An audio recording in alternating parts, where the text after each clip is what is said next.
Welcome to AfterThoughts, the podcast where we dive into the construction world and learn what really builds great companies and products. Today I'm joined by John Serrano, the founder of Sierra Roof, and we're diving into the state of roofing. John, thank you for being here. Thank you for having me. Just to start off, can you tell us a little bit about your background? It's mainly been construction, and I stuck with roofing as a trade, just because it actually left me more money than general construction. I think before you guys had started with demo work, right? That's kind of like your first. Yeah, we're doing a lot of demo work and cleanups at the beginning in the mid 90s, 94, 95. General demo cleanups, and then we dove into some roof removal for some of the bigger outfits. For commercial, right? I think you guys were doing quite a bit of tear-offs for commercial, and then obviously, like you said, some of the bigger companies, right? Yeah, we started working with a lot of commercial roofing contractors that needed a lot of demo work. Got it. Do you remember your first roofing job? My first roofing job, Yerba Linda. Yorba Linda? Can you tell me a little bit about that? Yeah, first tear off. It was comp over wood shakes. Mm-hmm. We didn't know what the heck we were doing. We we knew everything about demo, but we didn't know how to tear off a roof. And it was. This was your first tear off? That was our first actual tear off, and it was quite an experience. Not the right tools, but we learned quick. Diving into a little bit of Sierra's history, obviously I'm familiar with it. I think you guys officially Sierra Roof started in 2011, but you officially started obviously in the 90s. Correct. Like I said, I started in construction in the 90s, and in general construction.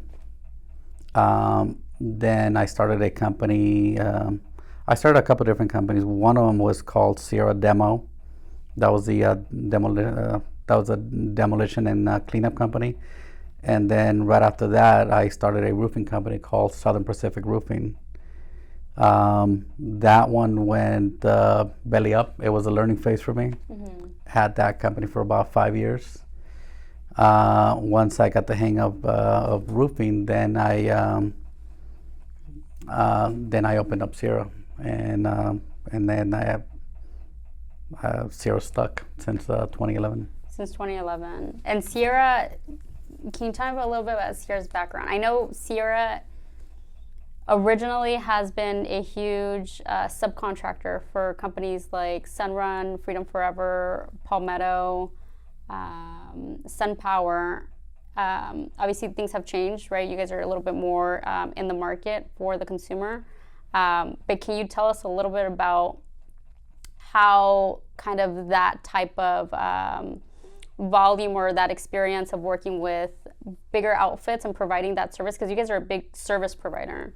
The way that I see Sierra is Sierra provides a huge subcontracting service, a roofing service for remodelers that are, they sell roofing, and solar companies that sell roofing as well. Correct. We were approached by a lot of the solar companies that were in the same situation that I was in the late 90s, where they didn't know much about roofing, and they needed the right contractors to help them with their roof part of it, and we started working with them. Then it just took off. It went from one solar company to another, and then we started also servicing some GCs and some remodeling companies, and that made about 75% of the work that we were doing, and the other 25 was whatever we sold in-house. Mm-hmm. How has that experience been? Because I've seen that obviously has grown over the years. That experience of dealing with homeowners at volume, because from my experience, it's not that simple of these companies sell a roof and then you go do the job and then it's smooth. It's like you kind of have to be that service provider, that face for them. What did you guys kind of learn, or any feedback on? Well, honestly, no one knows how to sell a roof other than roofers, and it was a,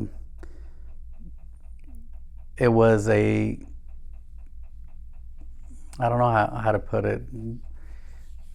It was being the middleman and trying to please two customers at once. One, pleasing the homeowner who didn't know what was sold to them, and then pleasing the solar company who didn't know what they sold, and having a middle ground where we were satisfying both, mm-hmm. Of course, to get paid at the end. So yeah, it's challenging because at the end of the day, you end up with two customers. You do accidentally, and you have to be able to satisfy both 100%. Otherwise, you don't get paid. Satisfying customers and keeping customers happy are two different things. Mm. Satisfaction comes with doing the job correctly, and keeping a customer happy comes with a customer getting what they think they're going to get. What they think was promised, right? Yes, but they didn't, and that's where things get dicey. There's a huge gray area when you're a sub for a lot of these big outfits, because there's a lot of stuff that's not on contract that was said or that was sold to these homeowners, and it's the job of the sub to be able to kind of clean a lot of that stuff up and leave the customer with a good product. Yeah, I feel like in those types of relationships, you're trying to mitigate the issues or the gap between the customer and the primary company, right? And trying to figure out a middle ground so the customers are happy enough, right? They get what they think they were promised, and the company is able to show face and be like, yes, we did our job. Here you go. Yeah, exactly. And after doing over 20,000 projects for various solar companies, I think we did okay. So yeah, I don't think I can put it any other way. I think we've done okay with a lot of homeowners. I'm familiar with you guys. What is it like having to do roofing at scale? Because it's different when you're kind of selling your own product. You have a couple jobs, on a weekly basis. You're managing crews, but you guys kind of have been in that place where you guys have been able to do it at scale. When you're doing 150 projects in a month, it has to be done completely different than how traditional roofing is done. It's more of a conveyor system, mm-hmm. where one crew is removing the roof, the next crew is doing all your carpentry work, then the next crew is passing all your inspections. Here in California, we have inspections for everything, and then leapfrogging your different installers from one job to the next nonstop. and that's kind of how we design a system where we kept installers just installing. And again, every installer has a different talent. There's installers that are great for tile. There's installers that are great for just shingles, and that's all they know. They don't know anything else. And then you have your installers that are great for torch or flat roofs or TPO. So we created a base for every installer on what they were good at, and we were just leapfrogging the installer from one job to the next nonstop, and where they were just where they weren't even picking up their own trash. We had a crew coming in behind them and even picking up their own debris, just so we could maximize their time. Mm-hmm. So it's completely different. Do you think that we've talked about quality before? Do you think, what kind of impact does that have on your quality? Well, that's the reason why we switched everything, because we weren't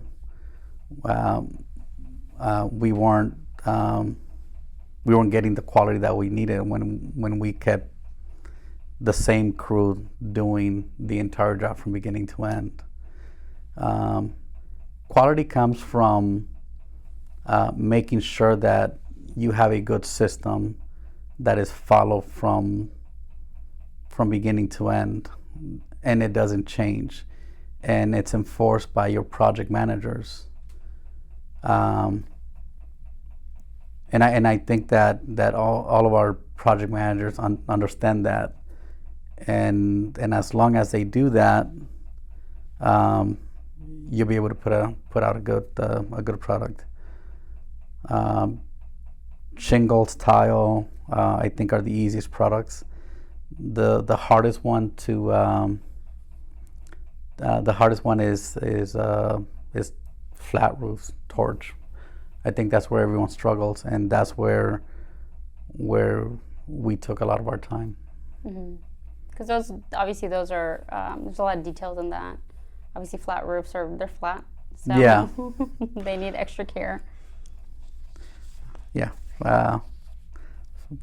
Not only that flame doesn't forgive if you're not careful. Unforgiving. Yes. You catch a fire, burn a house down. Part of this business, you're dealing with humans. You're dealing with them in their homes. And when I've noticed, because obviously, with commercial and residential, it's always a little different. And when it comes to residential, you're in their home, so it feels very personal. So any inconvenience can trigger that hostile kind of like response, even if they already knew it was coming, right? It's loud, something, maybe didn't go perfectly right, because we're in roofing, it's demo, it is a messy job. Sometimes those customers, you just kind of got to deal with them, and it's very uncomfortable for any homeowner to have you in their home for X amount of days, whether it's 5 days, 10 days, 15 days, especially if you are a sub, and you don't know how they were sold. You don't know if they were prepared correctly. We do a welcome call ourselves to prepare the homeowner, but still that doesn't